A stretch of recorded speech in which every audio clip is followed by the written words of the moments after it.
Sosok Jonathan Latumahina, anaknya dianiaya anak pejabat pajak, ternyata petinggi GP Ansor. Jonathan Latumahina, sosok petinggi pengurus pusat GP Ansor yang anaknya, David, dikeroyok oleh Mario Dandi Satrio, sopir mobil Jeep Rubicon yang merupakan anak pejabat pajak yang diketahui bernama Rafael Aluntri Sambodo pada Senin 20 Februari 2023 malam. Jonathan Latumahina merupakan salah satu tokoh ternama di tengah GP Ansor. Ia merupakan anggota GP Ansor yang berada di bawah komando Menteri Agama RI, Yakut Khalil Qoumas. GP Ansor merupakan salah satu badan otonom Nahdlatul Ulama yang bergerak di bidang kepemudaan dan kemasyarakatan. Jonathan Latumahina aktif di media sosial membagikan potret kegiatan GP Ansor melalui media sosial pribadi di Twitter dan TikTok.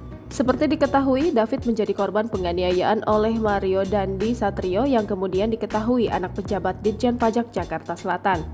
Kasus penganiayaan David oleh Mario Dandi itu pun viral di media sosial.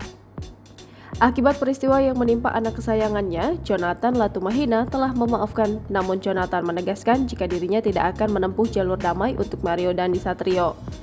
Ungkapan itu telah diunggah oleh Jonathan Latumahina lewat akun Twitter pribadi miliknya sendiri. Aksi penganiayaan itu bermula ketika korban yang sedang bermain di rumah temannya dihubungi oleh mantan pacar. Saat itu, mantan pacar korban mengaku ingin mengembalikan kartu pelajar milik korban. Korban kemudian mengirimkan lokasi tempat dia bermain. Tak lama kemudian, sebuah mobil Jeep sudah menunggu di depan rumah teman korban. Saat ini, dua pelaku penganiayaan tersebut kini sudah diamankan pihak kepolisian. Akibat penganiayaan tersebut, korban mengalami luka serius di bagian wajah sebelah kanan. Korban kemudian dilarikan ke rumah sakit Medika oleh ayah teman korban. Hingga saat ini korban dikabarkan belum sadarkan diri. Jangan lupa subscribe, share, komen, dan like ya.